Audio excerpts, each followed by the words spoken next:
My coworker smiled through the accusation. She froze when the second name appeared. "We have evidence that you've been stealing client information," my manager Keith announced to the entire conference room. 30 people stared at me. My coworker Brianna sat across the table, her face a perfect mask of concern. But her eyes were smiling. I gripped the edge of the table. "That's not true." Keith slid a folder toward me. Inside were screenshots of confidential files accessed from my computer. Client lists downloaded at midnight. Proprietary data sent to external email addresses. My username. My login credentials. Everything pointed to me. "We take data theft very seriously," Keith continued. "You're being terminated effective immediately. We're also considering criminal charges." Brianna's hand flew to her mouth in fake shock. "Oh my God, Riley. I can't believe this. We've been friends for 2 years. Friends." The word tasted like poison.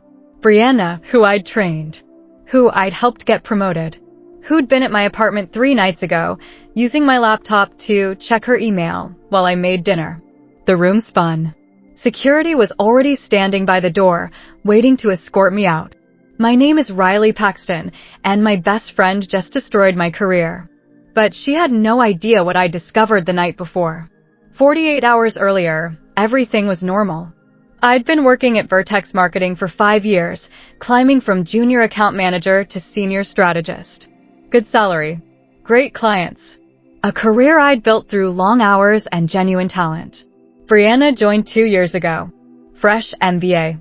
Ambitious. We clicked immediately.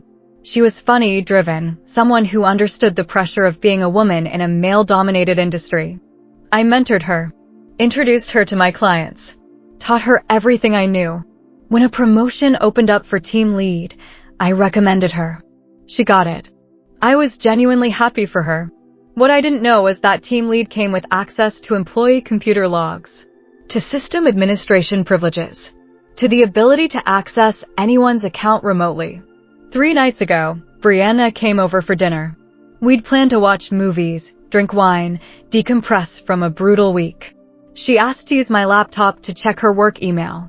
"My phone's dying," she said with an apologetic smile. I gave her my password without thinking. We were friends. Best friends. Why would I hesitate? She spent 20 minutes in my bedroom while I made pasta. When she came back, she seemed distracted. Left early. Said she had a headache. The next morning at work, something felt off. Keith avoided eye contact. 2 IT guys were in my office, performing routine maintenance on my computer. Brianna was nowhere to be seen. I logged into my email from my phone. Found a calendar invite for an urgent meeting the following morning. Disciplinary hearing, Riley Paxton. My stomach dropped. I called Brianna immediately. "What's going on? Do you know about this disciplinary meeting?" She sounded confused. "What meeting? I haven't heard anything. It's on my calendar for tomorrow morning. Something about a disciplinary hearing. That's weird. Let me ask around. I'll call you back." She never called back. That night, I couldn't sleep. Something was very wrong. I pulled out my laptop and started digging through my files. Everything seemed normal until I checked my system logs. Someone had accessed my computer remotely 3 nights ago. At 8:47 p.m. Right when Brianna was in my bedroom checking email. They'd downloaded client files, sent emails to external addresses, created a perfect trail of evidence showing data theft, all using my credentials, but not from my laptop, from a remote admin access. I took screenshots of everything, the remote access logs, the timestamps, the IP addresses. Then I created a backup on an external drive and cleared my browser history. The disciplinary hearing played out exactly as they'd planned. Keith presented evidence. Brianna sat there looking sympathetic. HR recommended immediate termination. "You have a right to respond," Keith said. I could have shown them my evidence right then. The remote access logs proving someone had used admin privileges to access my account. But something made me hesitate. Brianna's eyes. The way she was watching me. Waiting to see if I'd fight back. Ready with some explanation if I produced my proof. So I said nothing. Just nodded. Accepted the termination. Let security escort me out. Brianna caught up with me in the parking lot. Riley, I'm so sorry. I don't know what to say. If you need a reference or anything. Why? I asked quietly. Why what? Why did you do it? Her mask slipped for just a second. I don't know what you're talking about. You used my laptop 3 nights ago. Remote admin access to frame me for data theft. She recovered quickly. Laughed even. You're paranoid. The stress is getting to you. Maybe you did download those files and just don't remember. We both know the truth. Prove it. She smiled. Oh wait, you can't. Because you're the one who committed data theft, not me. She walked back into the building. I drove home in shock. At home, I pulled out the external drive with my evidence. Stared at it for a long time. Then I called a lawyer. Her name was Victoria Chen, and she specialized in employment law and data security cases. Tell me everything, she said when we met the next day. I showed her the evidence. The remote access logs.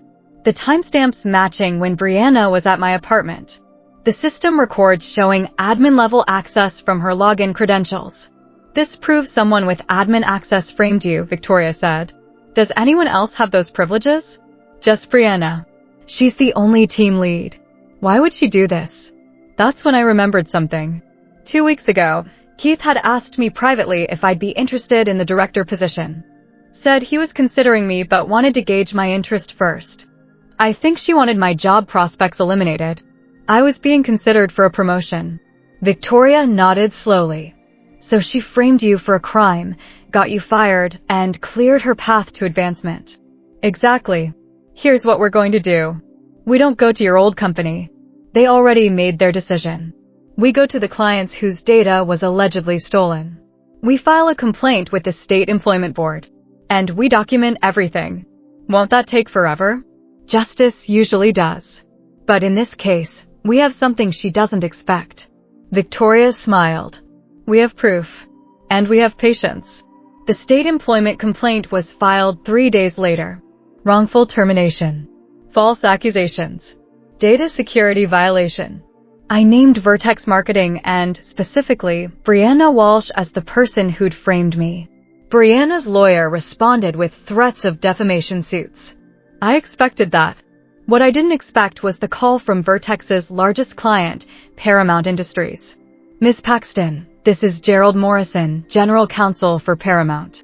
We received notice that our confidential data may have been compromised by your former employer. My heart raced.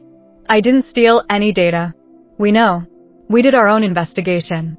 Our IT security team traced the data access. It came from an admin account, not yours. You believe me? We have proof. We're terminating our contract with Vertex. We wanted to let you know before it becomes public. After he hung up, I sat in stunned silence. Paramount was Vertex's biggest account. 60% of their revenue. Losing them would be devastating.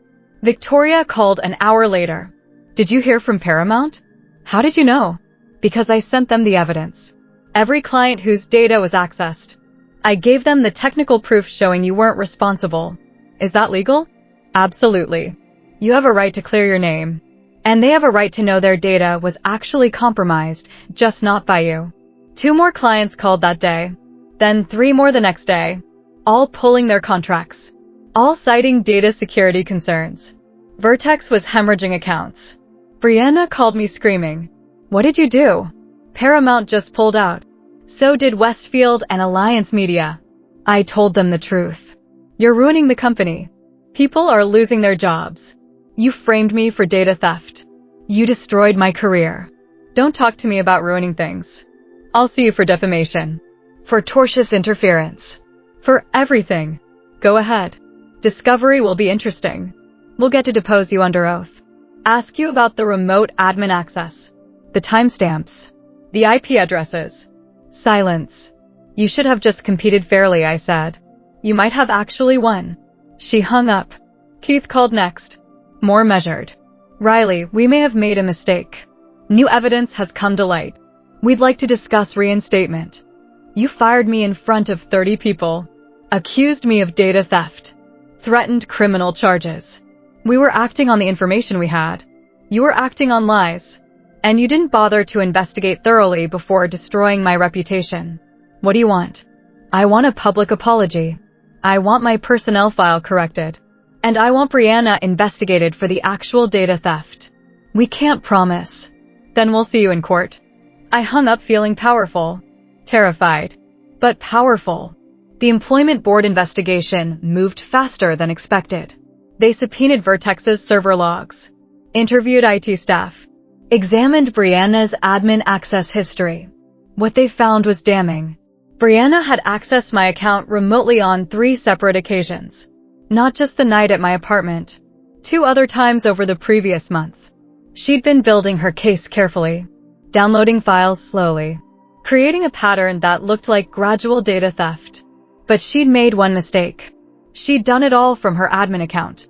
And the IT logs captured everything. The Employment Board ruled in my favor. Wrongful termination. Recommended a settlement. Suggested potential criminal investigation into Brianna. Vertex's lawyers called immediately. We'd like to settle this quietly. Full back pay. Corrected personnel file. Confidential settlement agreement. How much? 6 months' salary. $50,000. I laughed. You destroyed my career based on fabricated evidence. Threatened criminal charges. Lost your biggest clients because of your failure to properly investigate. And you think $50,000 covers that? What do you want? $250,000. Public statement clearing my name. And Brianna's immediate termination with cause. That's excessive. That's justice. You have 48 hours. Victoria loved it. You're playing hardball. I like it. They destroyed me. I'm just asking for accountability. This could go to court. Could take years. Then it takes years. I'm not backing down. While negotiations dragged on, I started job hunting. But my termination from Vertex was public record. Interviews that started promising ended quickly when hiring managers saw my employment history. Can you explain the termination? They'd ask carefully. I was wrongfully accused of data theft by a coworker who had admin access to my computer. It's currently under investigation by the State Employment Board. Some believed me. Most didn't. The stain of accusation was hard to wash off. I was burning through savings. Getting desperate.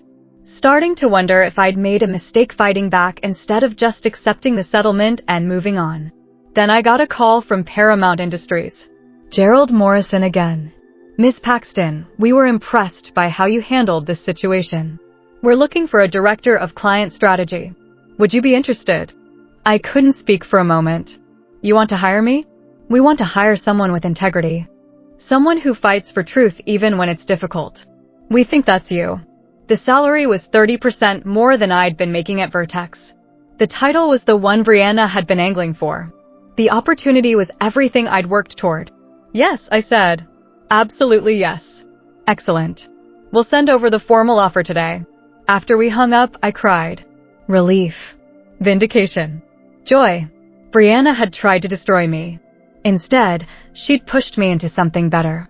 I accepted Paramount's offer the same day Vertex's lawyers came back with a new settlement proposal. $150,000. Public statement. Brianna's termination. They're moving, Victoria said. They know they're going to lose if this goes to trial. Is $150 enough? That's for you to decide. You have a new job. You're landing on your feet. The question is whether you want to keep fighting or move forward. I thought about it. About 2 years of friendship with Brianna. About the betrayal. About the night she sat in my bedroom, destroying my career while I made us dinner. I want the full $250. I want them to understand that destroying someone's life has consequences. Then we keep fighting. The case went to mediation. Vertex brought a team of lawyers. I brought Victoria and my evidence. The mediator reviewed everything. The remote access logs. The client complaints. The Employment Board findings. This is pretty clear-cut wrongful termination, he told Vertex's team. You fired an employee based on fabricated evidence created by another employee. Your failure to investigate properly resulted in significant business losses. Keith looked miserable. We trusted our team lead. We didn't think to check for admin access manipulation. That's negligence. And it's going to cost you. The mediator recommended $200,000. Vertex's lawyers agreed reluctantly, but they refused to fire Brianna publicly. We'll terminate her employment. But we can't publicly state the reason without risking a defamation suit from her. That's not good enough. Victoria leaned forward. Here's what's going to happen. You'll pay the settlement. You'll issue a public statement clearing Riley's name. And you'll terminate Brianna with cause, noting data security violations in her personnel file. You don't have to name her publicly, but her file will reflect the truth. The settlement closed 2 weeks later. $200,000 deposited into my account. A public statement from Vertex. We have determined that Riley Paxton was wrongfully terminated based on incomplete information. Ms. Paxton is fully exonerated of all allegations. We apologize for any harm caused. It wasn't perfect, but it was public. It was permanent. It was vindication. Brianna's termination was quieter. HR called her into a meeting, presented the evidence, gave her the option to resign or be fired for cause. She resigned.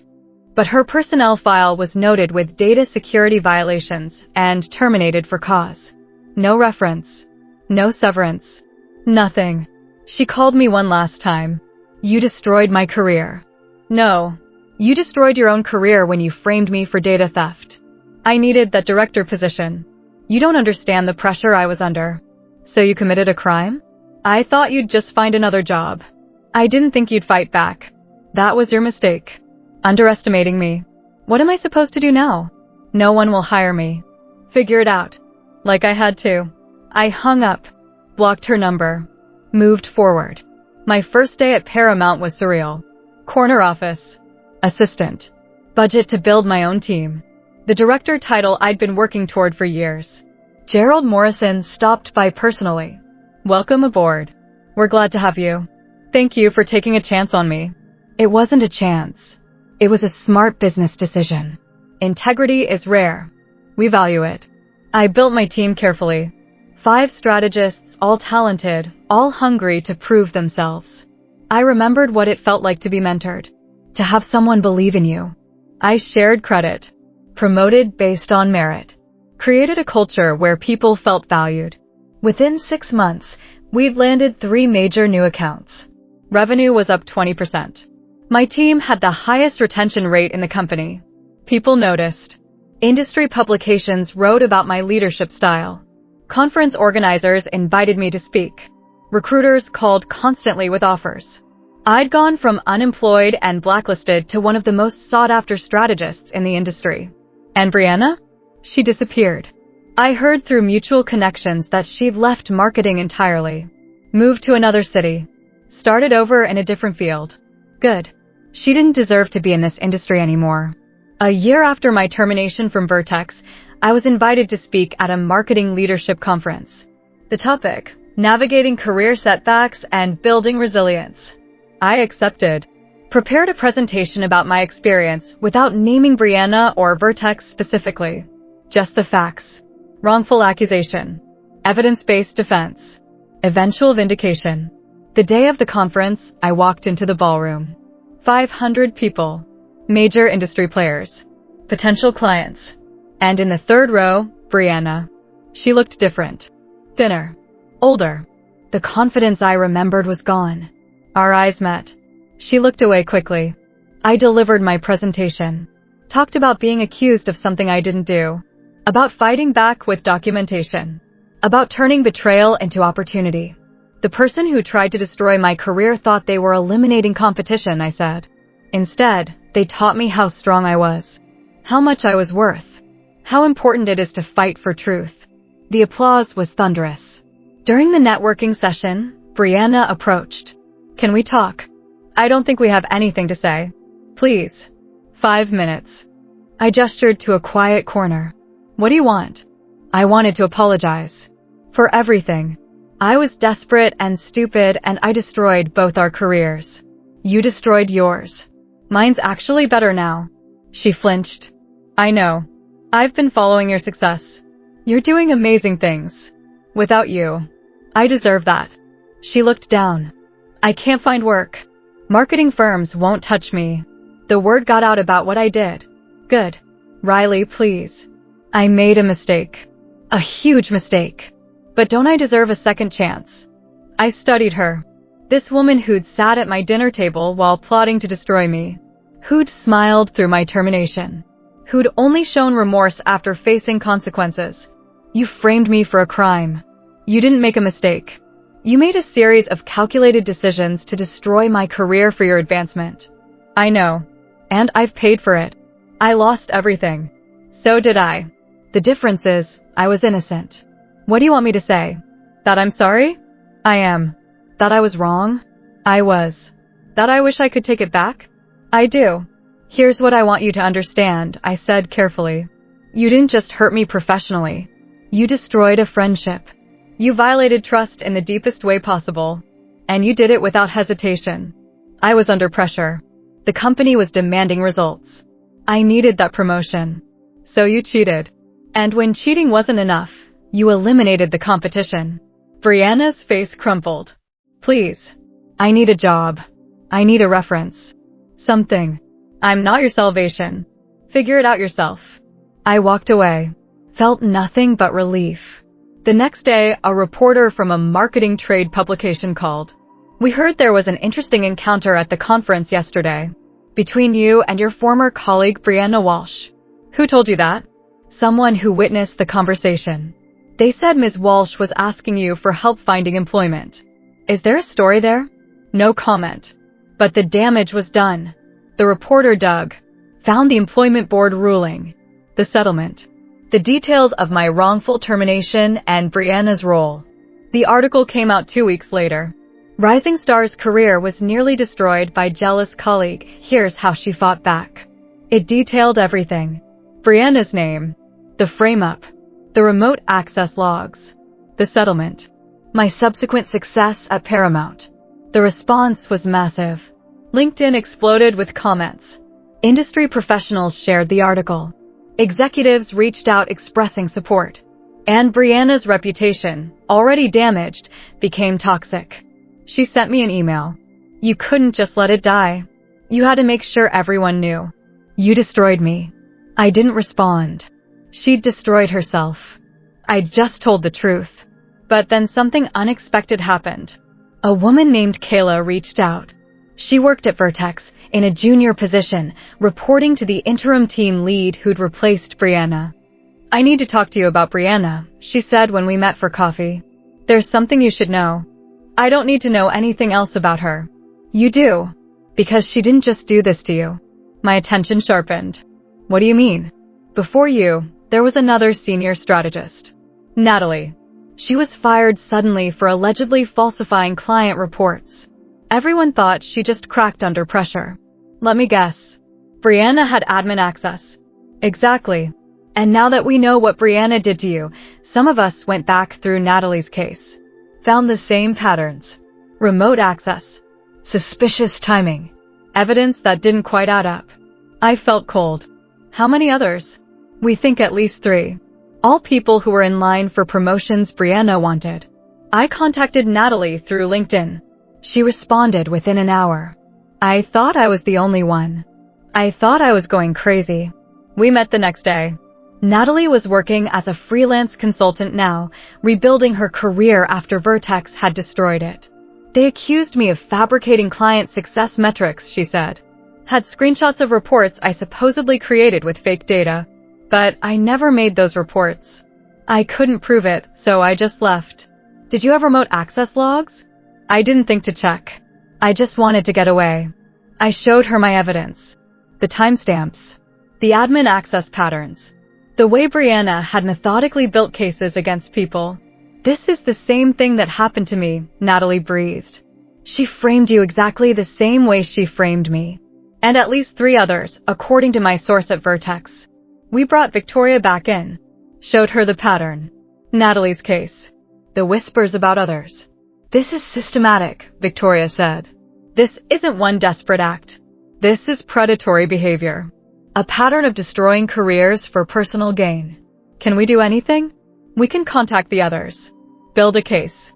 If we can show a pattern of behavior, we might be able to get criminal charges filed. We found them. All 3. 2 women and 1 man. All talented professionals. All terminated for alleged misconduct that they swore they didn't commit. all during periods when Brianna wanted their positions or their clients. None of them had fought back. They'd just left quietly, reputations damaged, careers derailed.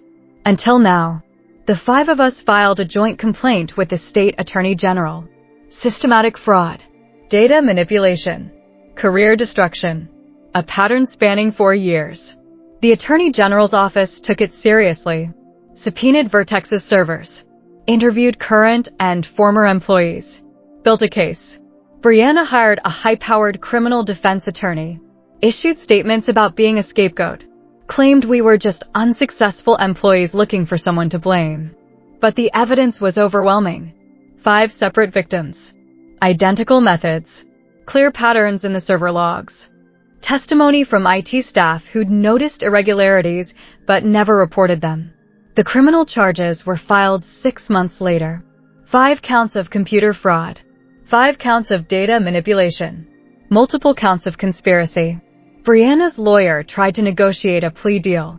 The attorney general refused. They wanted this to go to trial, to send a message. The trial was scheduled for 18 months out, long enough for us to prepare, long enough for the evidence to be examined thoroughly, long enough for Brianna to understand that her actions had real consequences. Meanwhile, my career continued flourishing. Paramount promoted me to vice president of client strategy, doubled my salary, gave me equity. Natalie landed a director position at a major firm. The others found good positions too, their reputations slowly recovering as the truth came out. We'd all survived Brianna's attempts to destroy us. And we'd come back stronger. The trial began on a cold Monday in February. Media packed the courtroom. This had become a major story. Marketing executive accused of systematically destroying colleagues' careers. Brianna sat at the defense table looking small, defeated. Nothing like the confident woman I'd once called my best friend. The prosecution called us one by one. Natalie testified about her fabricated reports. The others told their stories, each one following the same pattern. Success, competition, sudden accusations, termination, and then me. I took the stand and told my story. The dinner at my apartment, the remote access, the investigation I'd conducted, the evidence I'd preserved. Why didn't you just accept the settlement and move on? The prosecutor asked. Because it wasn't just about me. If I'd stayed quiet, she would have kept doing this. More careers destroyed. More talented people pushed out by someone who couldn't compete fairly. So you fought back. I documented the truth. I let the evidence speak. Brianna's lawyer tried to discredit me on cross-examination. Suggested I was bitter about not getting promoted. That I'd fabricated evidence to get revenge. You've done quite well since leaving Vertex, haven't you? He asked. Yes. Promotions. Salary increases. Industry recognition. Yes. Seems like losing your job at Vertex was the best thing that ever happened to you. My success doesn't excuse what your client did. It just proves that talent wins eventually. The jury looked sympathetic. The lawyer backed off. The trial lasted 3 weeks. The evidence was presented methodically. Server logs, testimony from IT experts, emails and documents showing Brianna's pattern of targeting successful colleagues. The defense tried to argue that Brianna was just doing her job, that she'd uncovered legitimate misconduct, that we were all guilty of the things we'd been accused of. But they couldn't explain the remote access, the admin privileges used to access our accounts, the identical patterns across 5 separate cases. The jury deliberated for 2 days. Guilty. On all counts. Brianna's face crumpled when the verdict was read. Her lawyer put a hand on her shoulder. Her parents, sitting in the gallery, were crying. I felt nothing. Not triumph. Not sympathy. Just a quiet certainty that justice had been served. Sentencing was scheduled for 6 weeks later. The prosecutor was asking for 5 years in prison. The defense was asking for probation and community service. The judge would decide. In the meantime, Brianna was released on bond. Ordered not to contact any of the victims. Required to wear an ankle monitor. She didn't try to contact me. Didn't send any final messages. Just disappeared from public view, waiting for her sentencing date. The media coverage was intense. Industry publications ran features. Employment law blogs analyzed the case. HR professionals used it as a cautionary tale about the importance of thorough investigations. And my phone wouldn't stop ringing. Job offers, speaking invitations, interview requests. 6 weeks later, I sat in the courtroom again for sentencing. All 5 victims were there. We'd become a support group of sorts, bonded by Brianna's betrayal and our collective fight for justice. The judge asked if any of us wanted to make victim impact statements. Natalie went first. Talked about the depression she'd fallen into after losing her job, the financial stress, the damaged relationships, the years it had taken to rebuild. The others shared similar stories. Careers derailed, savings depleted, families strained. Then it was my turn. Your Honor, what Brianna Walsh did to me wasn't just about my career. It was about trust. She was my friend. I opened my home to her, mentored her, helped her succeed. I looked at Brianna. She was staring at her hands. She used that trust to destroy me. Not because I'd done anything wrong, but because I was in her way. That's not just criminal. It's cruel. However, I continued. I want the court to know that I've rebuilt my life. I'm successful. I'm happy. She didn't break me. None of us are broken. I turned back to the judge. I don't want revenge. I want accountability. I want Brianna to understand that destroying people has consequences. That you can't just apologize your way out of systematic fraud. What sentence do you think is appropriate? The judge asked. I think she should serve time. Not to punish her, but to give her time to truly understand what she did, and to send a message to others who might consider similar actions. The judge nodded. Thank you, Ms. Paxton. Brianna's lawyer made a final plea for leniency. Talked about Brianna's remorse, her cooperation with the investigation, her previously clean record. The judge listened, then delivered her sentence. For years in prison, followed by 3 years of supervised probation, plus restitution to all victims for documented financial losses.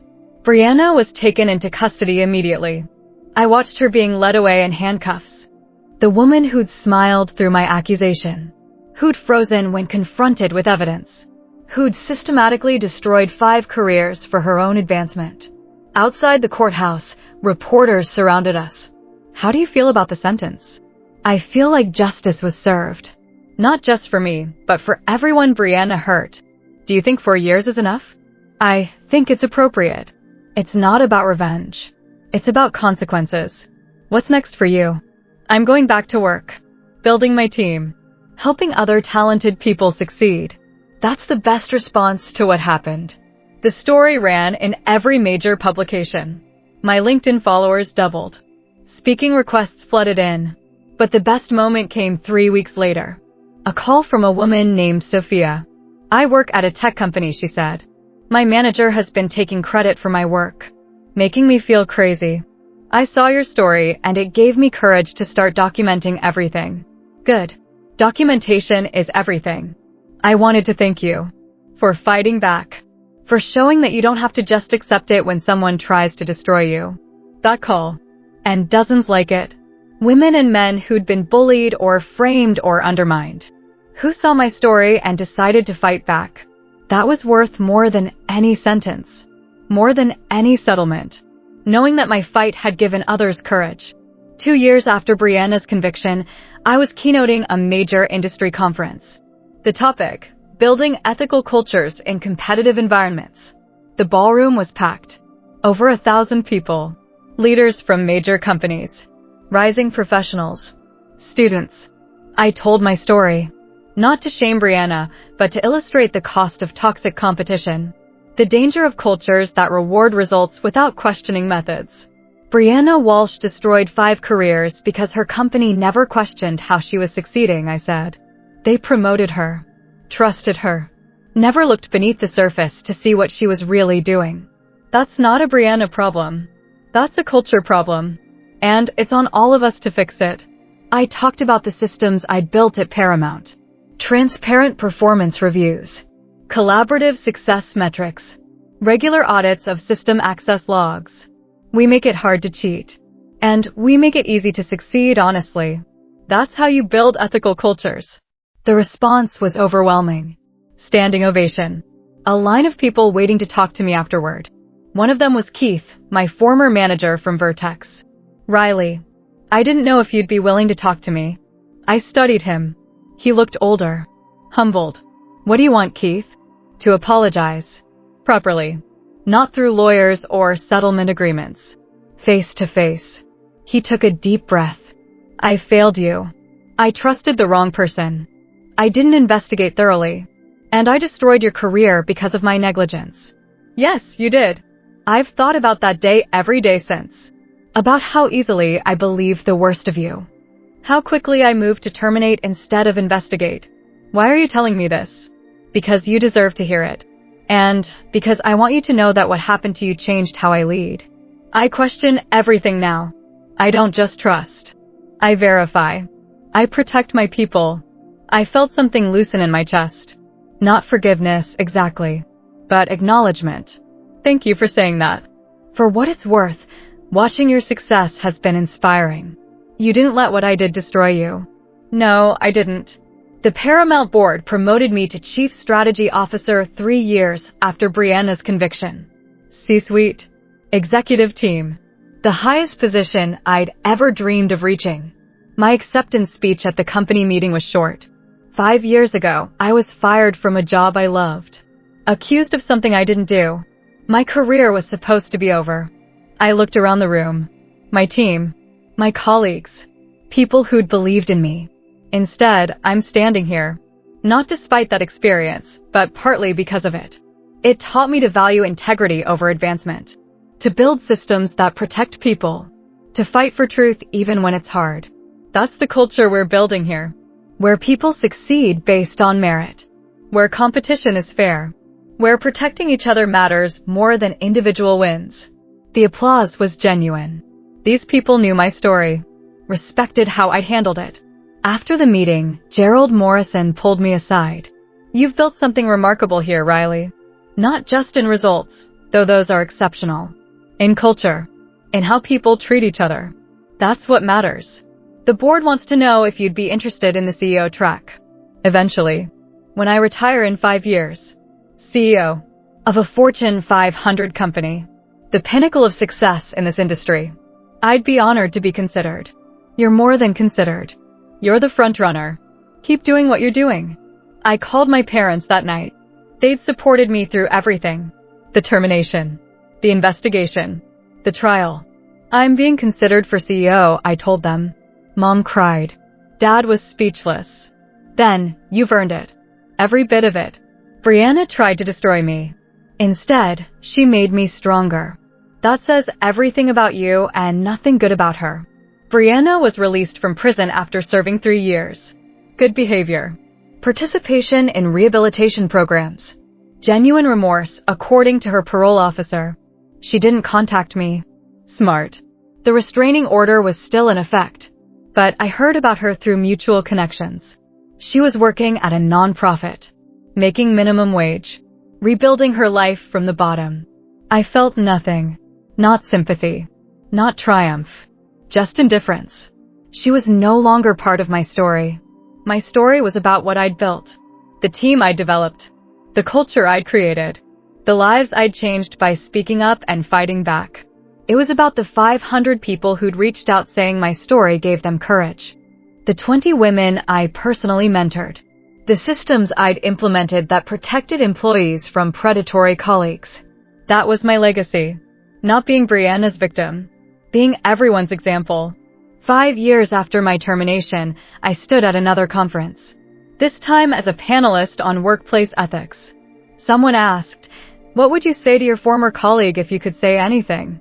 I thought carefully. I'd say thank you. She taught me who I don't want to be. She showed me the cost of choosing ambition over integrity. And she proved that you can't build lasting success on other people's destruction. Do you forgive her? I don't think about her enough to forgive or not forgive. I've moved on. Built something better. That's better than forgiveness. The audience understood. Sometimes the best revenge isn't forgiveness.